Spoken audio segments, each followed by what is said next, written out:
Hello students. पिछले video में आप लोगों ने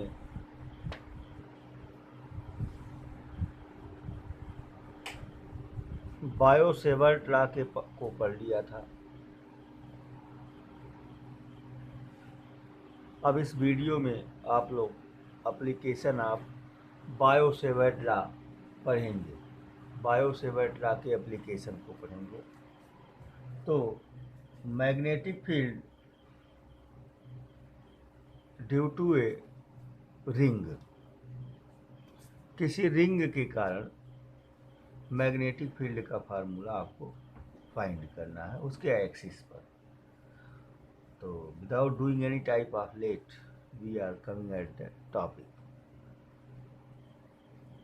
लेट अस कंसीडर, मान लिया यह कोई एक रिंग है। यह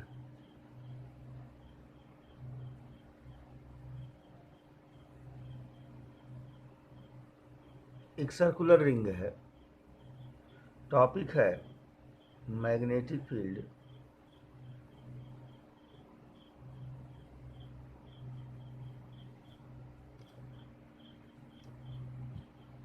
ड्यू टू रिंग।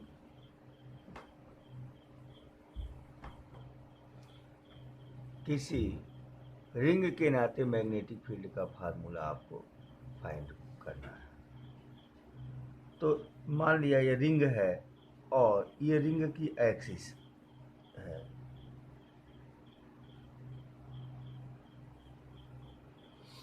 रिंग के एक्सिस पर उसके सेंटर O से x डिस्टेंस पर कोई पॉइंट P है जिस पर आपको मैग्नेटिक फील्ड फाइंड करना है।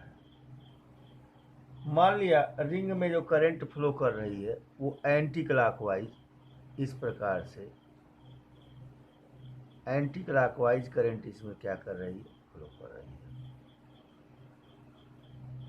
इसके लिए हम इस रिंग पर एक छोटा सा करंट एलिमेंट चुनते हैं DL, जिस AB एक छोटा सा करंट एलिमेंट है DL,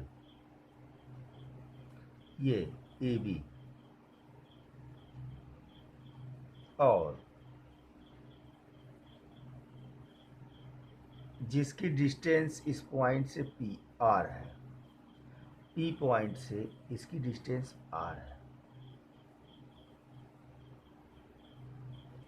तो इस स्मॉल करंट एलिमेंट से जो इसका डायरेक्शन हो जाएगा, यहाँ 90 डिग्री का एंगल बनेगा। ये मतलब इसके बीच में पूरा ये एंगल 90 डिग्री होगा, करंट एलिमेंट और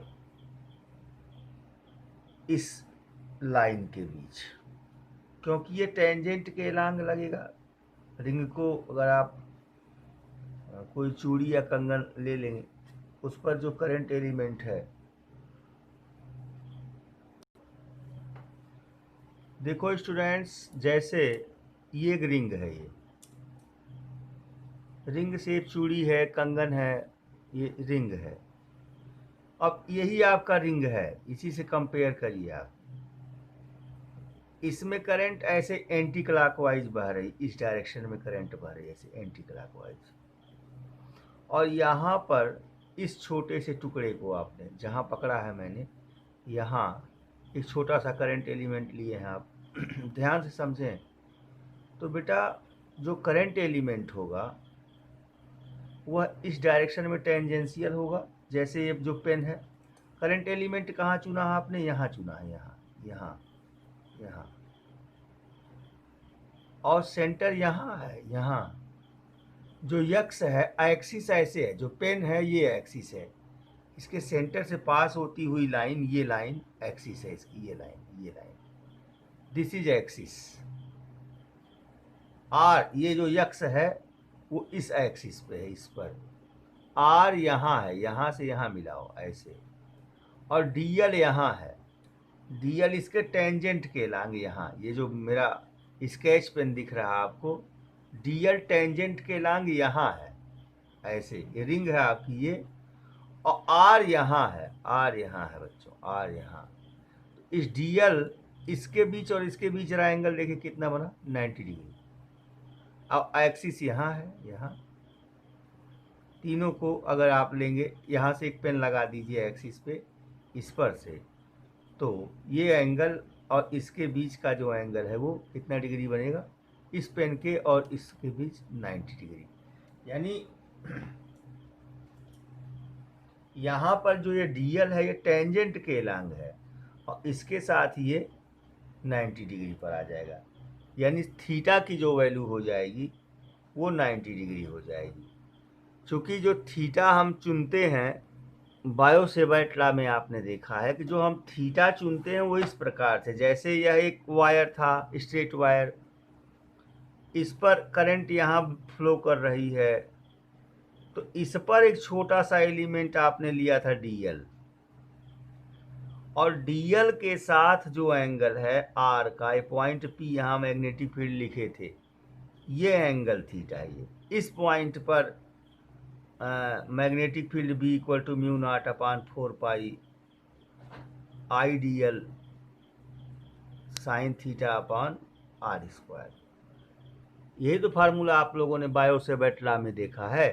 तो ये जो थीटा है ये करंट एलिमेंट की डायरेक्शन और एरिया वेक्टर उस पॉइंट को मिलाने वाली लाइन के बीच का एंगल है।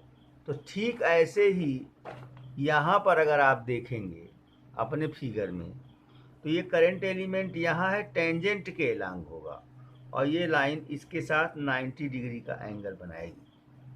तो थीटा बराबर कितना हो गया 90 डिग्री।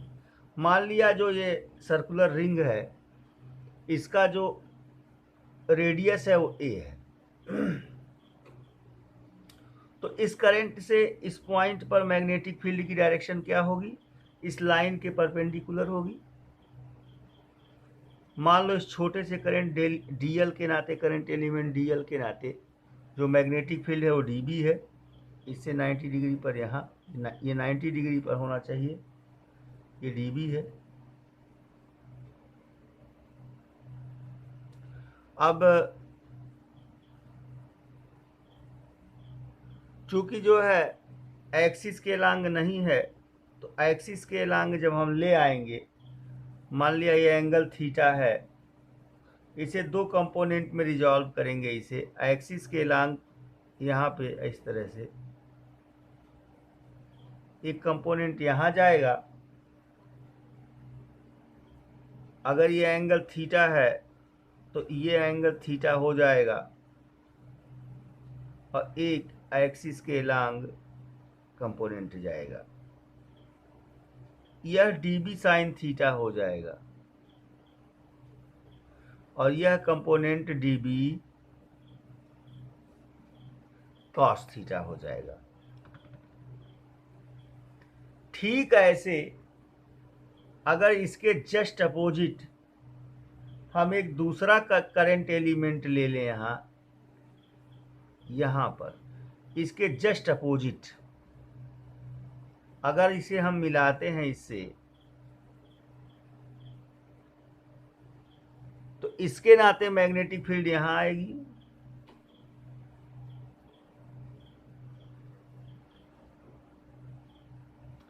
इसका जो वर्टिकल कंपोनेंट होगा वो यहाँ जाएगा, यहाँ DB साइन थीटा, लेकिन जो इसका हॉरिजॉन्टल कंपोनेंट होगा इस मैग्नेटिक फील्ड का, वो इसी के एलांग चला जाएगा, इसी के एलांग वो भी लग जाएगा।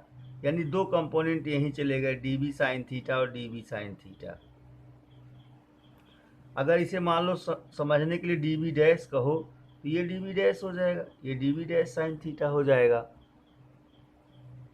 इस तरह से हम अगर इस रिंग पर कहीं भी छोटा सा करंट एलिमेंट लेंगे, तो अगर एक पार्ट के लिए मैग्नेटिक फील्ड यहाँ इस डायरेक्शन में होगा और उसका वर्टिकल यहाँ कॉस रहेगा,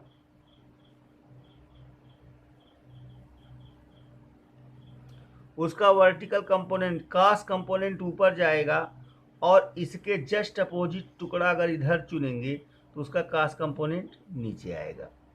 लेकिन जो साइन कंपोनेंट है, यह कंपोनेंट एक्सिस के एलांग रहेगा, मतलब इस फील्ड के लिए भी और इस फील्ड के लिए भी। इस प्रकार से आप चाहे जितना एलिमेंट छोटे छोटे चुनते चले जाइए, उनमें हर छोटे एलिमेंट के अपोजिट कोई दूसरा एलिमेंट होगा। जैसे यहाँ एक एलिमेंट चुनोगे तो उसके अपोजिट यहाँ मिल जाएगा, यानी आधे पार्ट में जो करंट है वो यहाँ से देखो अपवर्ड दिख रही है, और आधे पार्ट में करंट क्या दिख रही है, डाउनवर्ड दिख रही है। तो इस आधे पार्ट में रिंग के जितना एलिमेंट चुनोगे उसके लिए मैग्नेटिक फील्ड यहाँ ऊपर जाएगा, लेकिन इस आधे पार्ट के लिए जिसके लिए करंट डाउनवर्ड हो रही है उसके लिए मैग्नेटिक फील्ड यहाँ आएगा, और सबके कास कंपोनेंट नीचे हो जाएंगे। और जबकि आधे रिंग के लिए जब करंट ऊपर जा रही है तो सबके लिए डीबी यहाँ आएगा और कास कंपोनेंट ऊपर जाएगा और साइन कंपोनेंट यहाँ रहेगा।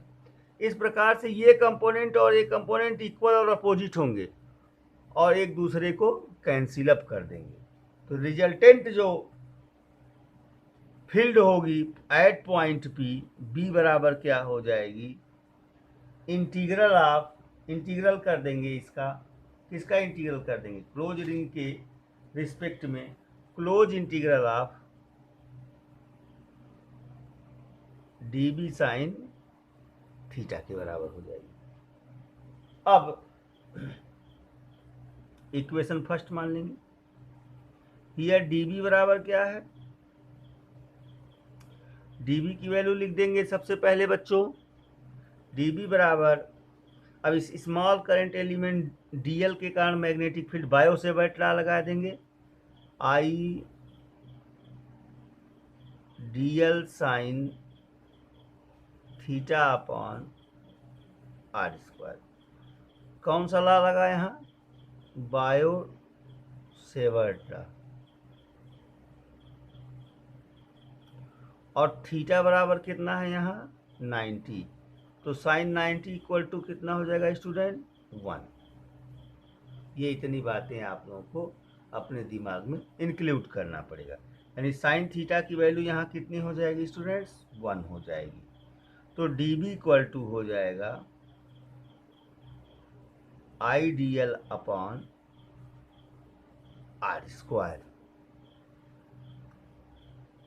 और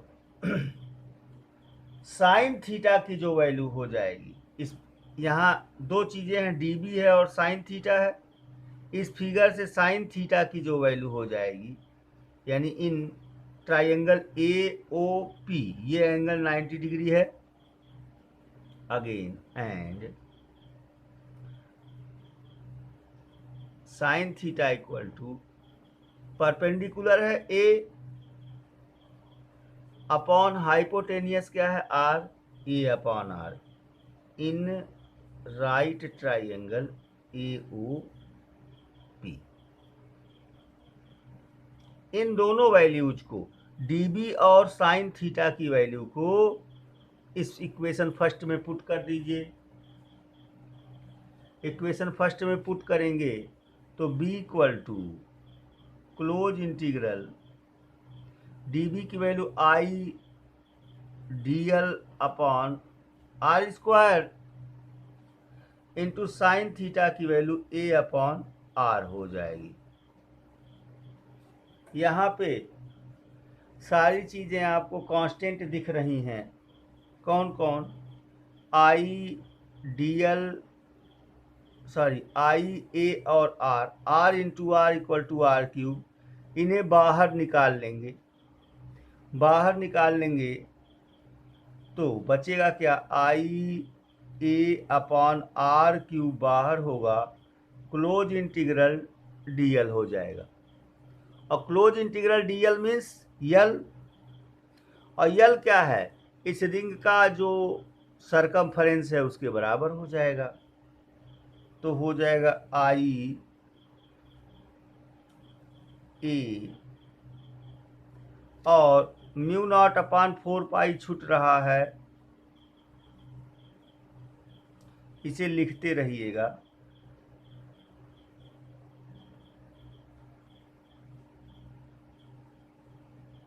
यहाँ भी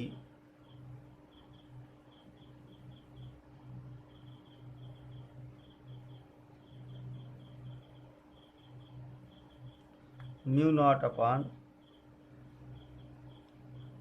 4 pi I A upon R cube into 2 pi A, जहां ए क्या है, ए इसकी रेडियस है। अब फार्मूला आपका बन गया B equal to mu naught upon 4 pi और इंटू 2 पाई यहाँ रहेगा I A square upon R cube. इस तरह से ये फार्मूला आपके सामने आया।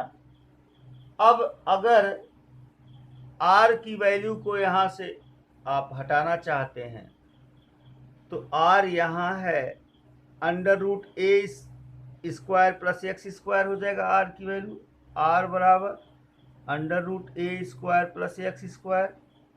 यहाँ से देखिए इसकी सहायता से, और यहाँ 3 पावर है r पे, तो r क्यूब बराबर क्या हो जाएगा, अगर इस अंडर रूट को हटाएंगे तो 1/2 पावर लगेगा, तो A square plus X square पे पावर 3/2 हो जाएगा। तो आपका फार्मूला आया b equal to mu naught upon 4 pi into 2 pi I A square upon A square plus X square पे पावर 3/2। ये रिंग के लिए मैग्नेटिक फील्ड का फार्मूला हो जाएगा। ये कब, अब अगर हमने रिंग की जगह पे, इस लूप की जगह पे n टर्न ले लिए, यानी वायर के n टर्न हमने कर दिया है, 1 2 3 4 कई टर्न ले लिए, तो यही n से क्या हो जाएगा बच्चों, मल्टीप्लाई हो जाएगा। तो b equal to mu naught upon 4 pi into 2 pi n I A square upon A square plus X square power 3/2। इस प्रकार से 2 pi n I A square upon A square plus X square पे power 3/2। कब, जब कितने turn हो बच्चों, when number of turns equal to n। अगर n टर्न दिए हो तब, किसमें n टर्न दिए हो, जो रिंग आपने चुना है उसमें। अब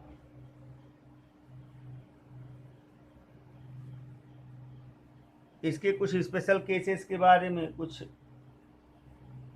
टर्म के बारे में बात कर लेंगे हम। अगर इसके सेंटर की हम बात करते हैं, किस लूप के सेंटर पे कितना मैग्नेटिक फील्ड होगा, तो एक्स स्क्वायर की वैल्यू 0 हो जाएगी। अगर सेंटर की बात करेंगे तो जो ये एक्स है ये 0 हो जाएगा। ये पॉइंट पी अगर आप सेंटर पे चुन लिए तो एक्स की वैल्यू 0 हो जाएगी। तो एक्स जब 0 हो जाएगा तो ए स्क्वायर पे 3/2 हो जाएगा। 2 से 2 कैंसिल हो जाएगा बच्चों, ए पे पावर 3 बचेगा। ए स्क्वायर से ए पे पावर 3 को कैंसिल करेंगे तो कितना हो जाएगा, ए हो जाएगा। यानी at centre mu naught upon 4 pi 2 pi n I upon A, जहाँ ए क्या है, रेडियस है, at centre x equal to, जब आपने क्या चुना है, 0 चुना है। इस प्रकार से स्टूडेंट्स, आपने बायो-सेवर्ट लॉ का एप्लीकेशन करके किसी रिंग के लिए मैग्नेटिक फील्ड का फार्मूला फाइंड कर लिया। अब नेक्स्ट टॉपिक जो चर्चा करेंगे स्टूडेंट्स, वो है amperes circuital law.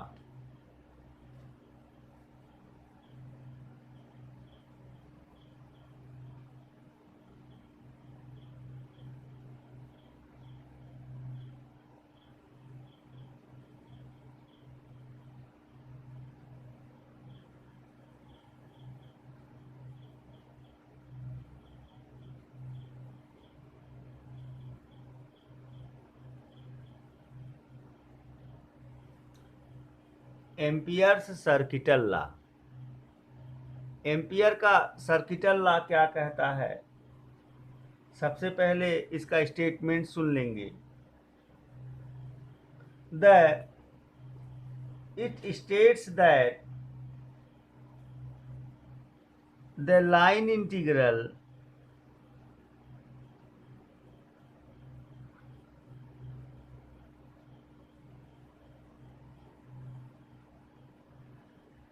of magnetic field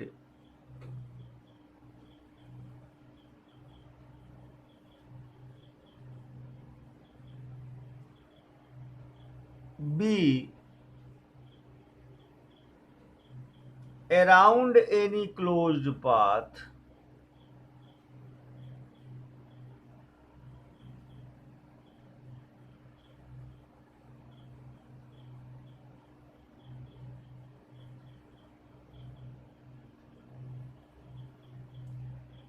or circuit is given by mu naught times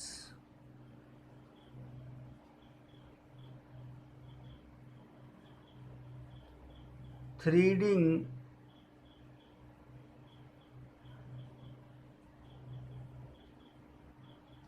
to the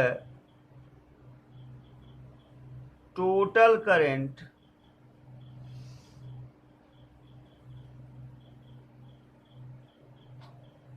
यहाँ थ्रेडिंग ना कहिए, mu naught times to the total current threading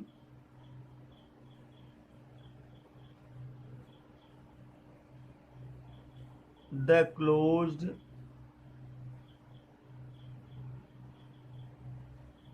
path. Mathematically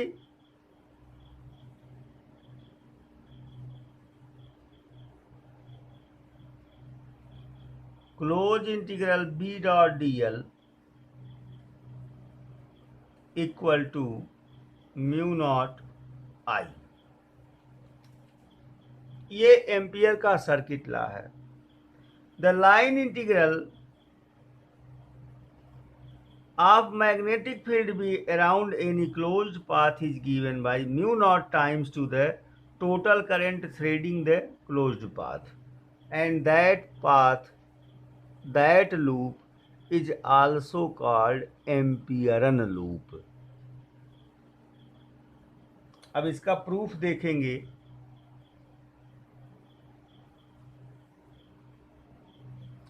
किसके लिए देखेंगे? किसी सर्कुलर एम्पियरन लूप के एलांग।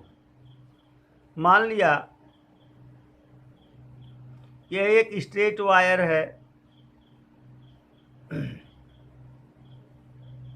जिसमें I current flow कर रही है।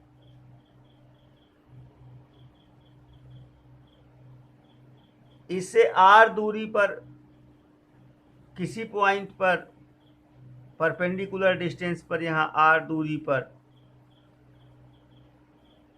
हमें मैग्नेटिक फील्ड के फार्मूले को अगर फाइंड करना होगा तो सबसे पहले इस पॉइंट से पास होता हुआ एक सर्कुलर एम्पियरन लूप हम मानेंगे, जिसके सेंटर से, इसके सेंटर से वायर क्या हो रहा है? पास हो रहा है, परपेंडिकुलरली अप है। इस अब सर्कुलर पाथ के हर पॉइंट पर इस वायर में बहने वाली करंट के नाते जो मैग्नेटिक फील्ड होगा वो समान होगा। अगर हम इस वायर पे एक छोटा सा एलिमेंट डीएल चुन लेते हैं तो इस पॉइंट पर डीएल की डायरेक्शन और मैग्नेटिक फील्ड की डायरेक्शन सेम हो जाएगी बच्चों, क्योंकि डीएल भी इस पॉइंट पे टेंजेंशियल होगा और मैग्नेटिक फील्ड भी इस पॉइंट पर वायर के नाते राइट हैंड थंब रूल से देखेंगे तो क्या होगा, टेंजेंशियल ही होगा। यही फिगर है। और मान लिया रेडियस आर है, आपने आर चुना है। अब ये इस क्लोज पाथ के लॉन्ग जो भी मैग्नेटिक फील्ड एसोसिएट होगा उसका जो लाइन इंटीग्रल होगा एम्पियर के हिसाब से वह किसके बराबर होना चाहिए, म्यू नॉट आई के बराबर। यहाँ आई क्या है, इस क्लोज पाथ के द्वारा इनक्लोज की गई करंट है। ये करंट इस पाथ से क्या हो रही है, थ्रेड हो रही है। थ्रेड माने गुथना। ये क्लोज पाथ है, इसके अंदर से गुथती हुई ये करंट पास हो रही है। जिस तरह से आपने एक गासियन सरफेस की कल्पना किया था गास थ्योरम में, ऐसे यहाँ एक एम्पियरन लूप की, क्लोज एम्पियरन लूप की हम कल्पना कर लेते हैं। तो अब इसके हिसाब से बच्चों B dot D L close integral B dot D L, अब vector A dot vector B बराबर बच्चे जानते हैं B D L cos theta, और यहाँ बी और डी एल एक दूसरे के टेंजेंट पे हैं तो थीटा इक्वल टू क्या हो जाएगा, 0। तो cos 0 की वैल्यू 1 हो जाएगी,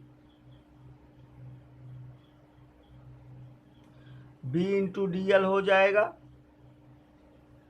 अब किसी स्ट्रेट वायर के नाते उससे r दूरी पर जो मैग्नेटिक फील्ड होता है B बराबर म्यू नॉट अपान 4 पाई 2I अपान R होता है। कोई स्ट्रेट वायर हो उससे r दूरी पर किसी पॉइंट पर मैग्नेटिक फील्ड का फार्मूला म्यू नॉट अपान 4 पाई 2I अपान R होता है।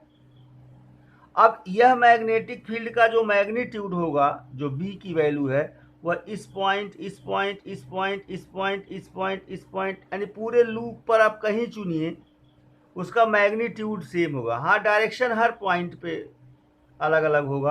अगर इस पॉइंट पे बात करेंगे तो टेंजेंट के लॉन्ग, इस पॉइंट पे बात करेंगे तो टेंजेंट के लॉन्ग, लेकिन जो मैग्नीट्यूड होगा वो क्या होगा स्टूडेंट्स, सेम होगा।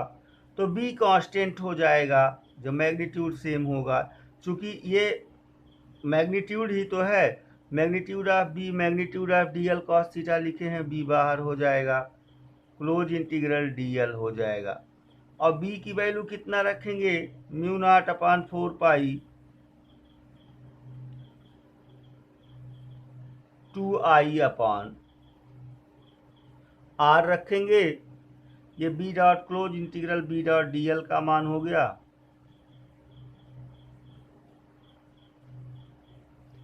अब और ये जो dl है, ये dl का क्लोज इंटीग्रल कितना हो जाएगा, l के बराबर, जहां l क्या होगा, इस सर्कुलर एम्पियरन लूप के सरकमफरेंस के बराबर होगा। इसकी value into l mu naught upon 4 pi 2 pi upon r into इसकी वैल्यू इसके सरकमफरेंस के बराबर 2 पाई r के बराबर हो जाएगी। तो ये पाई नहीं बच्चों, आई है, आई 2I अपान r। अब यहाँ देखिए पाई से पाई कैंसिल हो जाएगा, 2 2 जा 4, ये 4 कैंसिल हो जाएगा। आर से आर कैंसिल हो जाएगा, बचेगा क्या, म्यू नॉट और आई बचेगा। और यही तो आपका एम्पियर का सर्किट लॉ है।